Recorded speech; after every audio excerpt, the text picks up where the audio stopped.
We'll get on Twitter. We'll check Instagram, Snapchat.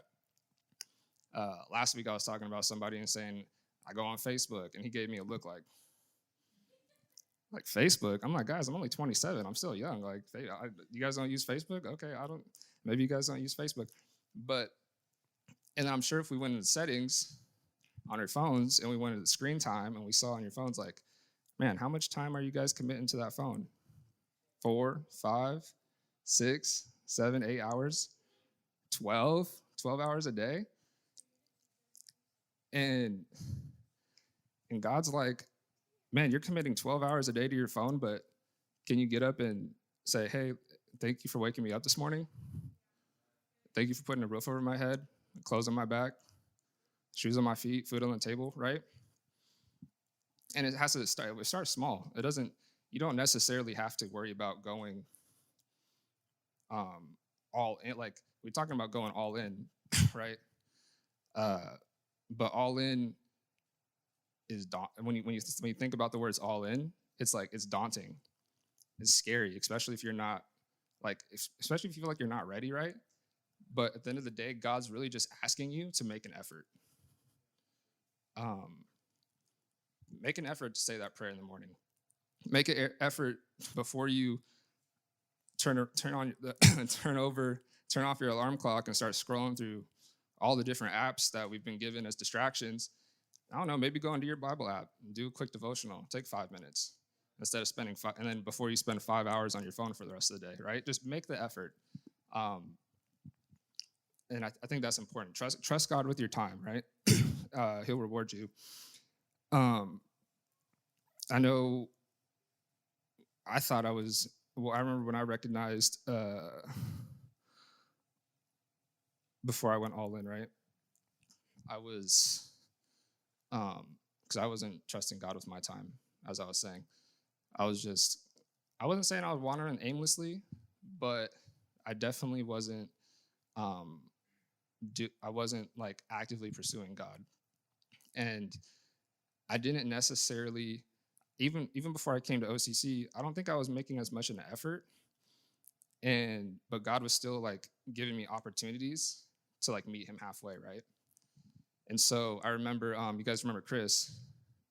Remember there was a week, because it was during COVID and I hadn't been going to church. And my mom would ask me constantly, she'd be like, you going to church? You going to church? I'm like, no, I'm watching online, or no. And then she stopped asking me for a while. And I was like, okay. Months had went by, she hadn't asked me. And then one day out of the blue, COVID had just kind of started slowing down. And she's like, you should really find a church, right? And I was like, yeah, I think that's a good idea. And then that same week, Chris knows my parents. The same week, Chris invited me. He's like, hey, you want to come check this church out with me? And I was like, yeah, why not? Right? And so I think that was the Spirit talking, like, that was confirmation, like, hey, maybe it's time for you to get back into the church. And so upon coming here, I knew immediately when I walked in, I was like, hey, I really like this space. And in my heart, I was like, I want to invest in this. I wouldn't say I was all in, but I thought in my heart, I was like, hey, I'm all in. But then, like the rich young ruler, God was challenging me while I was here. And I was like, okay, let me try this. And he was testing me. And he's like, all right, I'm going to have you do this. And he was testing me. And next thing you know, I go to the return, and I was like, man, I'm really not all in. I really wasn't trusting. I really wasn't making the effort that I thought I was making. And so he's constantly testing. He's constantly stretching us to be to be better, so he can elevate us, so we can, in the end, serve him. And mind you, I'm 27 years old. So to me, I'm thinking, man, I started like, I'm kind of late. I'm like a late bloomer. Like I'm going all in at 27. But what's crazy is God's going to meet you where you're at. It doesn't matter if you're in 6th grade. It doesn't matter if you graduate next year. It doesn't matter if you're 20, 30, 40, 50. He's going to meet you. An example, and a great story I have for that is, do you guys remember Lizzie? You guys remember? I know some of you guys remember Lizzie. I think it was Pastor Franklin had just invited me up here. It was the first time I had come up to youth. And I don't know, you talk to Pastor Franklin, you're like, man, this is a cool dude, right? So I'm thinking like, oh, I'm gonna get to hear him talk. I'm like, I was excited for it. And then I remember they're like, all right, introducing our very own Lizzie. And I was like, what? Like, I was taken back. I'm like, you got a youth speaking to youth? Like, and I think I was more amazed that like she responded to the call, right? That God had put on her life. And, or not even on her life, but in that season. And I know we just talked about the call at the lock-in. And not only that, but she was obedient. And she was like, hey, pastor, I think God put a word on my heart. Can I speak? And not only that, but she's like 14. And so to me, I was inspired. I'm like, man, she's 14 and God's literally using her where she's at because she's like, she was willing. She's making the effort. She's going all in. So I really want to instill and encourage you guys, like, it doesn't matter where you're at. God's going to use you if you let him. So we talked about the rich young ruler. Now we're going to go talk about Abraham. Abraham is kind of a lot, so we're not going to necessarily read through the verses. But basically, this one's about trusting the Lord even when you can't see the finish line. So, story of Abraham, God, Siri's talking to me. This is weird. All right, we're good. So the story of Abraham, God told Abraham he would have a son. Now my phone decided it wanted to play music. Okay, we're just doing this thing. So he promised Abraham he's going to have a son. And he was like, okay. He was like, I'm old, but okay. He's like, my wife's old, but okay. Patience, right? You need to have patience. Well, in the next chapter, his wife was a little impatient, and all she heard was son. But she's like, looks at herself. She's like, well, me, I can't provide you a son. I'm old. I think they're near 100. And so he's like, I'm old. We're old. Like, we're not going to have a son. And God's like looking at him like, if I said I'm going to give you a son, I'm going to give you a son. But what they decided to do was they're like, hey, I have a slave. I want you to have a baby with her. There's your son. So what they did, they inserted themselves in a place. They get there, and all this drama comes from it, right? Because there's supposed to be a son between Abraham and his wife Sarah, but instead it was a son. He had a son between Abraham and the slave Hagar. And he was put in a place. They put themselves in a place, and now all this drama got created in this space. And they're looking at God like, all right, are you going to bless the situation? And God's like, well, you didn't even ask me to come. You didn't even ask me about if this was the right decision. You just went ahead and did it and said, bless me in this space. And there was nothing to come from that. Later down the road, he was like, all right, cool. We're going to do it my way now. Boom. He gave him a son. After all the drama that didn't need to happen, right? He gave him a son. And sometimes I feel like we do that.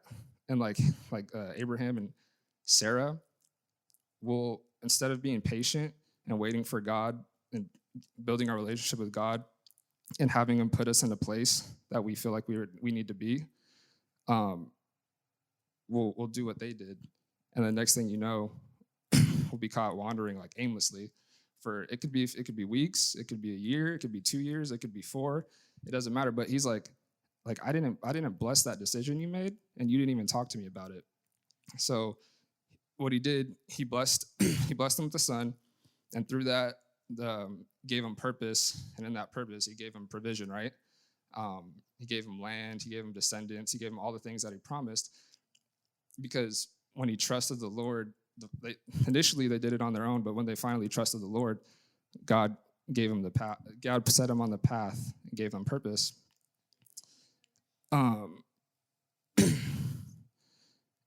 Let's see. And so lastly, I shouldn't say lastly, but we're going to look at Proverbs. So what's cool about Proverbs is it's basically a collection of moral sayings to teach and educate the readers. So for this point, we're going to say, trust God with your plans. Proverbs 1-3, it says, to human beings belong the plans of the heart, but from the Lord comes the proper answer of the tongue. All a person's ways seem pure to them, but motives are weighed by the Lord. Commit to the Lord whatever you do, and he will establish your plans. What this is saying, God's given us the ability of free will, but ultimately God still has the authority over our lives. So when we're all in and when we trust in him, you're not necessarily saying, this is what I want to do, this is what God wants me to do, and you're fighting, because at the end of the day, when you go all in, our desires become what he desires for us. And some of you might be saying, well, he gave me free will to make the decisions I want to make. What if I graduate and I'm like, all right, I'm going to move. I'm like, they're like, oh, maybe you hate Washington. Washington sucks. I'm going to go move to Florida, right? I'm going to go find myself in Florida, whatever that means. and you go move to Florida, you got an apartment, you get everything, you get all your stuff together. Now you're sitting in Florida and you're like, all right, God bless me. I'm ready to go all in. I made the decision to go to Florida, now use me. And he's back here, he's like, what'd you do? You're like, I made the decision to go to Florida. He's like, you're right, you made the decision, we didn't make the decision. And so you set yourself in that place, and you're going to be wandering around aimlessly, wondering why God's not providing anything for you. And it's because that's not the place you're supposed to be. If you would have asked him ahead of time, he would have told you, okay, your place might be here in Federal Way. You might be in Seattle. It might be in Tacoma. He's like, I put a purpose on your life and on your heart, and I gave you a path. And as you go down this path, I'm going to create provision here. I'm going to create provision here. I'm going to create provision here. And that's how you know you're where that's how you know you are where God wants you to be, is when you see the provision created around your life. And I mean, personally, I can relate, because even just being here in the short amount of time at OCC, personally, like, God's created all kind of provision for me personally. And I was like, whereas before, like I said, when I was just kind of doing my thing before I came to OCC, like, it was just the same monotonous task, going to work, getting up. There was really no purpose. And here I'm seeing purpose. And so, like, I can personally relate to this. I'm like, all right, cool. God, I know for this season, I know this is where I'm supposed to be. That's the confirmation that I've received. Let's see. Lastly, trust God with the details. Proverbs 6, verse 9. We skipped a few verses, but it says, in their hearts, humans plan their course, but the Lord establishes their steps. So as you build your relationship with the Lord, like I said earlier, he's not going to tell you to drop everything and follow him, right? Like, and when I say everything, like, he's not saying drop out of middle school. He's not saying drop out of high school and go be a missionary in Mexico, right? I mean, we have our own ambitions of our own, and God says, in our hearts, humans plan their course. So an example I had is when RJ spoke a month ago or so. He said one of his friends he brought to Young Life was saved because of him, or saved by the Lord through him. And in that, now I don't know RJ's friend. What's his name?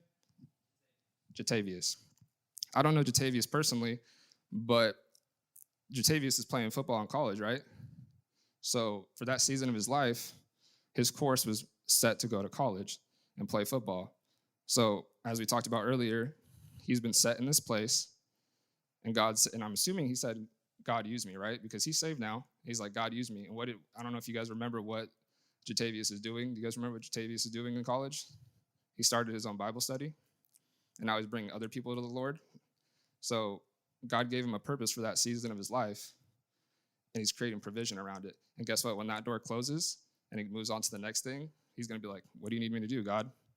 And he's going to be like, I need you to do this. And guess what? Jatavius, he's already been obedient once. I'm guessing he's going to do it again.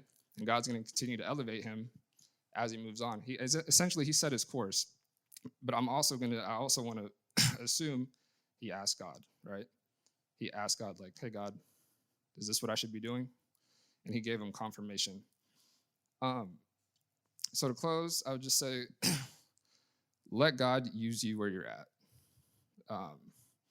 And just entrust in him, because he will be faithful and he will respond. And we'll say Proverbs 3, verse 5 through 6, which is, I'm sure most of you we hear this all the time, but I think it's great to end with. Trust in the Lord with all your heart and lean not on your own understanding. In all your ways submit to him, and he will make your path straight. In all your ways submit to him, and he will make your path straight. So, kind of like what when Pastor G was speaking last week, in all your ways, you're dealing with anger, submit your anger to him. You're dealing with a friend who's influencing you negatively, submit it to him. He'll make your path straight. You're dealing with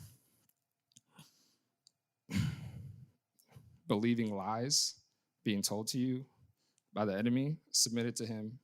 He'll make your path straight. And yeah, you can't, at the end of the day, I feel like it's been proven when you trust in the Lord with everything, he pulls through for you.